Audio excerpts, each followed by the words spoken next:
Le pénalty obtenu donc par le Paris Saint-Germain.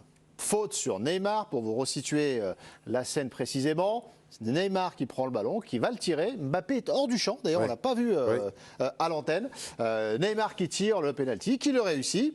Il le tire très bien d'ailleurs. Il le tire très bien, comme d'habitude d'ailleurs. Comme d'habitude. J'ai l'impression que c'est son truc, j'ai l'impression. Alors, est-ce que c'était normal ou pas? Puisque la semaine dernière, Christophe Galtier nous avait indiqué que c'était bien Mbappé le tireur numéro 1. Et Christophe Galtier qui s'est exprimé à ce sujet-là, forcément un fil. Qu'a-t-il dit?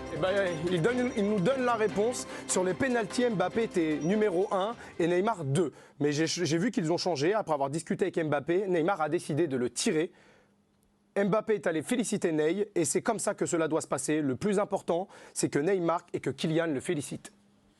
Voilà, est-ce qu'on en reste là, Bertrand, ou pas? Vous qui étiez au stade, vous avez tout vu. J'ai tout vu. Il y a quelque chose que j'aimerais revoir, mais pour moi, il y a une brève discussion effectivement entre Neymar, Mbappé et Verratti également, qui avait, je crois, le ballon dans les mains avant que le pénalty ne soit sifflé. Enfin, la réponse de Christophe Galtier, on va nous reprocher comme d'habitude les journalistes de mettre de l'huile sur le feu, mais je comprends pas bien quoi. Enfin, en fait, il y a une hiérarchie, mais du coup, d'un commun accord avec lui-même, il a décidé que ce serait lui qui tirait les pénaltys, alors que normalement c'est censé plutôt être Mbappé. Donc vous vous doutez bien qu'on attend Christophe Galtier de pied ferme, et puis ça fera partie des questions que moi ou un autre essaiera d'y poser, parce que c'est vrai que c'est pas hyper clair quand même. Alors, non, mais il n'y a pas de hiérarchie. Ça se comprend. Non, mais si, il peut y avoir une hiérarchie. L'entraîneur, mais d'accord, mais si l'entraîneur donne une hiérarchie et que les joueurs ne la respectent pas, c'est problématique. Il peut y avoir la hiérarchie. Et sur le terrain, je veux dire, Mbappé, comme il était aujourd'hui, il n'était pas bien. Il le sent. Il le sent, il sent qu'il y a un problème, il sent que l'autre, et l'autre est très bien, et les pénaltys. Là, c'est justifiable parce que c'est Neymar qui l'obtient le pénalty. Mais oui, mais même pas. Je veux dire, c'est le fait qu'il y en a un qui est bien, qui se sent bien, et l'autre qui est moins bien. Il avait raté à peu près tout ce qu'il avait entrepris. Donc il se dit, attends, laisse tomber, on va lui laisser, parce que si je le prends là, et que je le rate comme je suis, ça veut dire que là, il était en manque de confiance. Oui, mais lucidité, ça c'est bien, je trouve. Avec plaisir de la part de Mbappé. Cette situation, pardon, cette situation que tu décris, si c'est en cours de saison, moi, je peux bien entendre une sorte d'intelligence. C'est-à-dire que à ce moment-là, exactement. Là, on est le match d'après. Alors, justement, le match d'après, après un incident, il ne s'était pas passé, il n'y avait pas eu de situation de pénalty contre Lille. Je vais prendre le problème à l'envers, entre guillemets. Comme Colombo. J'adore Colombo. Évidemment. Fantastique, c'est plus grand. On refait les indices. Non, et comme ça, on peut répondre peut-être à ceux qui nous regardent et qui se disent, ils cherchent la petite bête encore. Mais franchement, c'est le match d'après. Il y a un penalty. C'est Neymar qui le tire, c'est pas Mbappé. Et sur ce qu'on voit, en tout cas, on a l'impression que tout se passe bien. Donc ça veut dire que quelque part, le problème c'est positif. Réglé. Est-ce qu'on prend d'un point de vue positif? Attendez, positif pour Fred. Mais oui. Alors vas-y. Mais oui, alors positif parce que déjà, alors Galtier se met un petit peu dans la mouscaille tout seul. Hein. C'est vrai. Notre ami l'entraîneur va peut-être le confirmer, mais pourquoi dire publiquement quelque chose qui doit rester a priori dans le groupe? Mais ça, c'est encore autre chose. Il y a eu un incident quand même autour de cette situation. Oui, mais il peut très bien Sinon, dire. il ne communique pas. Quoi. Il était un peu forcé de communiquer. On règle ça en interne, c'est un truc que je réserve au groupe, vous le saurez plus tard. Bon, il a choisi une autre voie. Ce qui est drôle, c'est qu'il est contredit par les faits dans le match d'après. Mais moi, ce que j'ai bien aimé, c'est qu'on a Mbappé qui se désintéresse complètement de la situation. Il n'est pas à les revendiquer ou à faire, on l'a vu aussi sur certains matchs, certains pénaltys, allez, je te laisse, ostensiblement, mais Fred, là, pour faire le grand Ligue 1 contre Monaco. Moi, j'attends de voir la même situation en Ligue des Champions. Et la réalité, et là, moi, je parle juste du sportif, la réalité, c'est qu'il ne devrait même pas y avoir de débat. Neymar est le meilleur tireur de pénalty au monde. Ça ne devrait pas exister, cette situation, avec Mbappé numéro 1. Non, mais Giovanni, si on resitue avec le passé récent, l'actualité récente du PSG, vous ne pouvez pas dire à Mbappé. Mais pourquoi Mbappé, c'est un joueur fantastique. Il fait des choses que Neymar ne peut pas faire. À un moment, il fallait le convaincre de rester au PSG quand même. Donc, ils sont prisonniers de ce qui s'est passé cet été. Mais la réalité sportive, c'est qu'il y a un monde d'écart sur les pénaltys entre Neymar et Mbappé. Il y a des prisons un peu plus désagréables. Quand même, c'est important. Le meilleur tireur de pénalty de tous les temps est anglais, d'origine anglo-normande, qui s'appelle Matt Le Tissier. C'est monstrueux, le bilan qu'il a. Et le meilleur tireur de pénalty en activité, même s'il en a raté un parce qu'il était donné à retirer, est français. Il s'appelle Thomas Mangani. Il en a mis 21 sur 23. Neymar est très très loin de ça. Voilà, il a précisé qu'il en a raté un récemment quand même. Mais parce qu'il avait retiré. Le meilleur tireur. Elle devrait pas exister cette question. Anecdotique ou significatif, cette scène par rapport à ce feuilleton du penalty au Paris Saint-Germain, est-ce qu'on avance dans l'histoire positivement ou pas? Non, mais moi, je suis pas là pour dire positif, négatif, ils vont faire leur tambouille. Mais moi, pour moi, c'est pas anecdotique. Parce que ce qui fait que ça devient pas une histoire, et tant mieux pour eux, c'est que visiblement Mbappé ne joue pas le coup, et derrière, il y a une sorte de sourire, machin, entendu. Mais au préalable, en fait, Neymar, il va prendre la balle. Neymar, il n'est pas allé consulter Mbappé pour lui dire est-ce que je peux le prendre, s'il te plaît. Il ne s'est pas retourné. On l'a vu. Il y a eu un gros plan sur lui. Il part décider. Il ne se retourne pas pour Mbappé. Il y a des gros plans sur Neymar, mais on n'a pas vu Mbappé à ce moment-là. Mais très bien. On n'est pas capable de dire que Mbappé. Mais moi, quand je vois Neymar avancer, à aucun moment je le vois se retourner et discuter avec Mbappé. Est-ce que je peux le prendre? Il paraît qu'ils ont discuté avant. Selon Christophe Galtier. Et on l'attend en conférence de presse. Mais alors, pourquoi avoir communiqué sur une hiérarchie?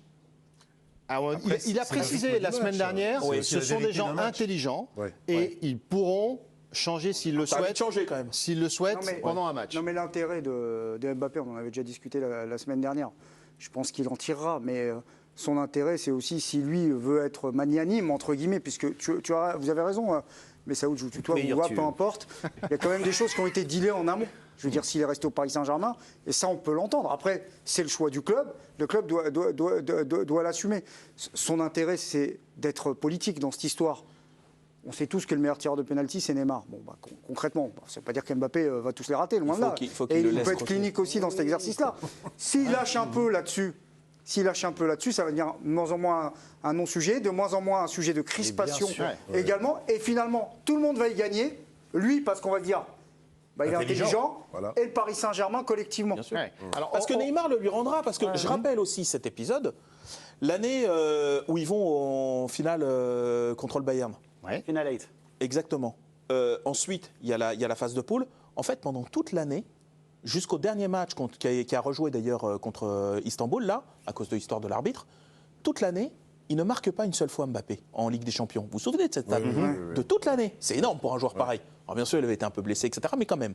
Et qu'est-ce qui se passe lors du match contre Istanbul? Bon, Paris est déjà qualifié. Neymar fait tout pour faire marquer Mbappé, ce qu'il réussit à faire, et il lui laisse un péno pour le remettre en confiance. Parce qu'à ce moment-là, Neymar, il est capable quand même de lui rendre, puisqu'il a son royaume qui est préservé, celui des pénaltys, il a le leadership technique, etc. Par contre, Neymar, si tu lui prends tout, si tu lui laisses rien, c'est-à-dire, non seulement tu es un lieutenant aujourd'hui, c'est moi le numéro 1, mais même le royaume des pénaltys où pourtant tu excelles, je vais te le prendre, alors que je suis moins bon que toi dans cet exercice.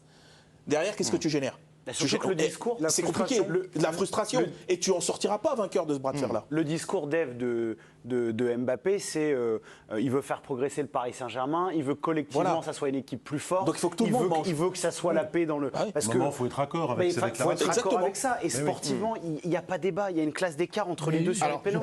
Raymond, ce soir, moi je pense qu'il a senti qu'il n'y était pas. Qu'il n'y était pas et que l'autre il était. Et il a tout raté. Mais oui, c'est pour ça. C'est vraiment, c'est vraiment la situation. Si c'est ça, il fait vraiment preuve d'intelligence, Raymond. Mais c'est dans ce sens-là. C'est intelligent. Parce qu'il aurait pu dire attends, j'ai tout raté, je vais marquer le pénalty au moins pour la stat. Et il ne le fait pas. Moi, je trouve qu'au contraire, c'est rassurant pour l'équipe. Parce que disait Nabil, c'est vrai. On se dit tout d'un coup, ils ont réussi à s'entendre. Il y en a un qui a compris que ce n'était pas son jour. Il a laissé. C'est un vrai signe de progrès. Mais ça veut dire aussi que Neymar reprend de la place. Et c'est pour ça que c'est un vrai sujet qu'on s'attarde sur ce pénalty tiré par Neymar ce soir. C'est un sujet qui typiquement pouvait pourrir la saison du PSG. S'il y a une mauvaise réaction derrière, on ouvre là-dessus en fait. Souvenez-vous Cavani-Neymar, ça avait pourri la relation. Je vais utiliser un terme un peu politique. Il faut une forme de compromis en fait. Et on l'a eu ce soir. Non mais. Qu'est-ce qu'il y a, Giovanni? Oui, on parle de compromis en politique, Giovanni. Une synthèse molle, comme vous voulez. T'es facile, Nabil, t'es facile. T'es l'homme de la synthèse. L'idée de compromis, voilà, et c'est ce qui est souhaitable derrière. Puis de temps en temps, lâcher un Messi pour lui faire plaisir aussi. Non, mais c'est vrai. Alors, on va demander à la personne qui a quand même dû de temps en temps régler des petits soucis dans la gestion d'une équipe. Raymond, votre ressenti comme ça, là, c'est que cette soirée-là, elle fait avancer le schmilblick dans cette... Ah oui, dans cette histoire. Je pense, oui. Et qu'il va éviter des emmerdes, Christophe Galtier, pour parler crûment oui, à parce l'avenir. en fait, c'est eux qui vont prendre la responsabilité. Voilà. Le vrai problème, le sujet qui pourra se poser à nouveau, c'est si Mbappé redevient ou est exceptionnel, il marque et il se sent bien et il dit non, c'est moi. Que la dynamique. Et là, et que l'autre, il a envie aussi de le tirer.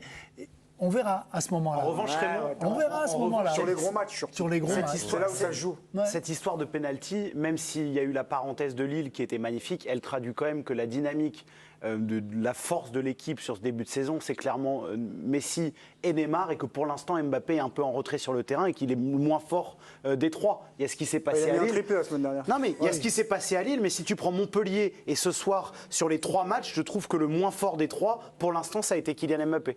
Ouais, mais enfin, quand tu dis le moins fort, c'est bien quand même. Mais là, on parle de joueurs de classe mondiale. Il a été très fort. Il faut être exigeant avec les grands joueurs. Messi, il a été un peu moins bien ce soir. Bon, on va faire les notes dans quelques instants, Nabil. Vous n'êtes pas d'accord? On va faire les notes dans quelques instants. On va en parler. Léo Messi qui a été remplacé à la 86e minute par Sarabia. C'était la première fois qu'il sortait. Non. Il est sorti avec Pochettino déjà. Ah oui, alors voilà, vous revenez aussi à l'ère Pochettino. Ce qui m'inquiète quand même. Ça avait fait un drame ce jour-là. Alors, c'est que le nom de Pochettino a été prononcé 2 fois ce soir. En fait, il nous manque franchement. En fait, le mec, il a pris son chèque, il a rien demandé. Il est aux fraises, il est tranquillement à la maison. Et puis, on lui remet des sacs. Ça lui tombe dessus à chaque fois. Je veux dire, là, pour comparer, c'est vrai que à l'époque, quand il a sorti Messi, et c'était tout à fait justifié, c'était ses premiers matchs. Messi, il est passé, et je me souviens de ce qu'on a dit ici, que c'était un drame, c'était un vrai problème, parce que comment on pouvait sortir Messi. Oui, c'était un sacrilège. Et derrière, Pochettino, il n'a pas été aidé. On l'a enfoncé en disant comment on peut sortir Messi. Bien sûr. Oui. Voilà, on ne dit pas ça aujourd'hui. Mais pourquoi on l'a enfoncé, Pochettino ? C'est intéressant. Pourquoi on l'a enfoncé ? C'est que contrairement à Galtier, Pochettino, il biaisait, il n'expliquait rien, il jouait au plus fin avec la presse. Il n'avait pas appris le français correctement alors qu'il avait été joueur avant, à Bordeaux, à Paris, etc. En Angleterre, il avait fait pareil. Il s'exprimait en espagnol très longtemps. Il a quand même fait très peu d'efforts de communication. Il parlait très bien le français. Jusqu'au bout, très peu clair. Voilà, il le parlait très bien, mais jamais en public. Et puis, il y a aussi un truc, c'est que on commence à s'habituer aussi à la présence de Messi, et donc on commence à le considérer comme un footballeur. L'année dernière, c'était la Joconde. L'année dernière, on était contemplatif en fait. Oui. Et que l'autre, il nous retire la Joconde en plein milieu du maillot. Mais attends, j'ai pas fini de regarder la Joconde, moi. Laisse-la sur le terrain. Parce que Messi, on l'a allongé derrière un mur, on l'a fait sortir à la 60e minute, on l'a pas respecté. Je veux dire, c'est comme si tu t'essuyais les mains sur la Joconde, tu ne fais pas ça. Il y avait ça, c'est comme il était moins fort quand même, on l'avait tous remarqué, moins fort que les années précédentes. Il était à Paris cette fois-ci, on se disait... Attendez, un peu de respect quand même. Oui. C'est le meilleur joueur du monde ou de tous les temps. Oui. Donc on était toujours un petit peu... Bien sûr, il y avait une prudence. On prenait mal les choses quand il s'agissait de lui. Sur Pochettino, malheureusement pour lui, dès qu'on voit un Paris Saint-Germain plus faible et dès qu'on voit un Paris Saint-Germain pas bon, vu que son PSG, c'était le pire de l'RQSI, forcément on pense à Pochettino.